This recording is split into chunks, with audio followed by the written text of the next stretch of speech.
Hi there, welcome back. Let's play Race into Space 1.1. Trying to get Kakuskia to beat the pesky Soviets to the moon. We'll load our game here. Let's play 5. We were in the spring of 19... Well, that is... So apparently on this screen you have to click the load button or at least press L. You can't just hit enter. So, load. Yeah, we were in the spring of 68. Okay, so it didn't change the random run. We're still going to lose 20 MBs in 1969. Lovo retired, Armstrong retired, so White is open. And just to make sure, budget office... Oh, 126. So budget is partially randomized, but still, that's a big drop off. So we're going to need to do a lot of good prestige to make up for that budget shortfall. So we have a crew that we need to fill. One crew or two? One. And is anyone else who's announced there we're going to retire? Shepard, so we'll have another crew that's going to have to retire pretty soon. So we gotta go through the... No, stop that. So we have to go through the tedious process of put all of them back into Gemini, go to Gemini, and try to find compatible people so that we can make a good crew. Come on, White. Give White and Candles. White and Williams. Thank you.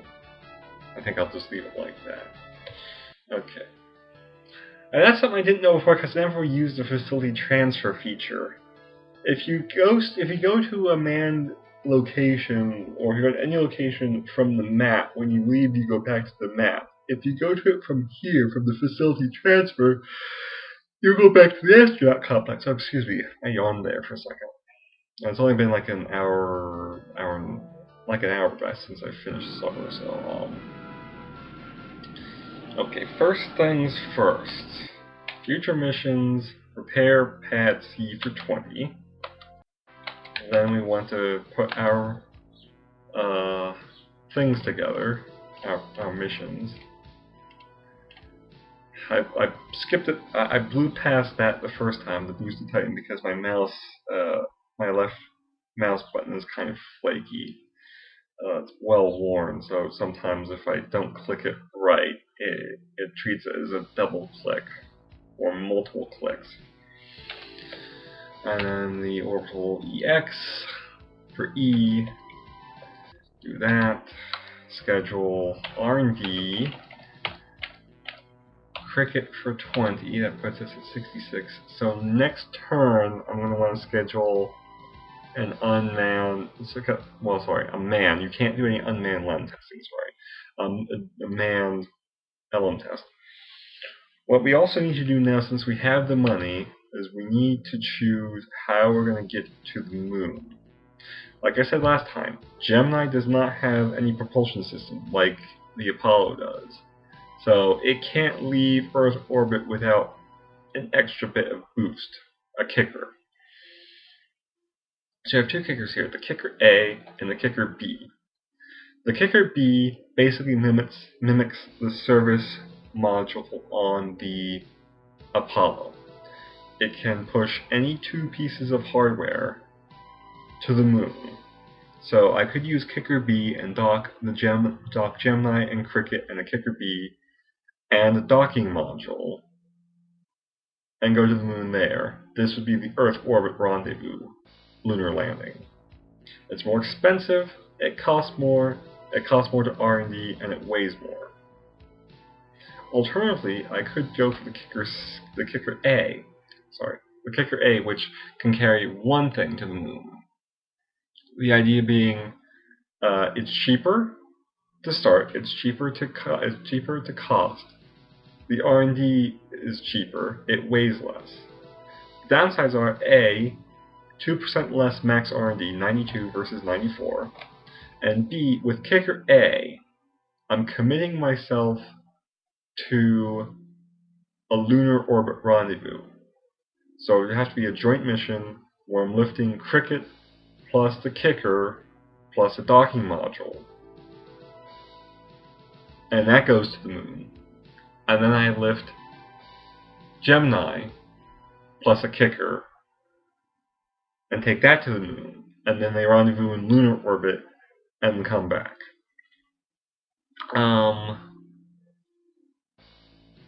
Let's do that. I mean, yeah, it's a bit more fraught with danger, but screw it. I'm probably gonna lose anyway. Why not show it off? So we'll buy our kicker A. Start 40%. Research for 5 means it shouldn't take that long to get built up. So we should be able to do a lunar flyby a year from now in the spring of '69. And under the best case scenario, next season is a manned Earth orbital LM test, manned lunar flyby, and another LM test in the spring of '69, manned lunar orbital in the fall, and then do the landing in sometime in 1970. So already down to 49 MBs. But I'm not going to buy the next group of astronauts because I still have six in reserve in the complex. I should at least be able to make 1 or 2 more crews out of that, so I'm not desperate for a crew shortage. So, as I said last time, oh wait, I can't do that because they're going into space this season. I was going to have Aldrin and who was the other one? I could look up Armstrong and the other one, do the joint LM test, but they're going to space this season, so in my mind I was off by a season. So joint LM, joint manned Earth orbital LM test on Gemini. So we have to pick someone who's not assigned. So obviously the best chance is Borman and Gordon primary, and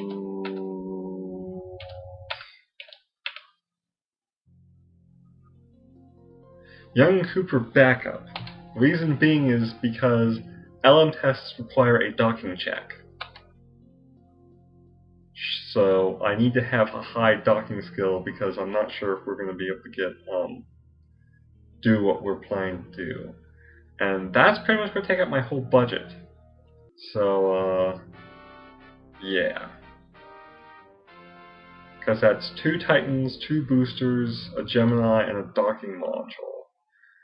So I'm going to have to assemble the hardware first and then research with what's left.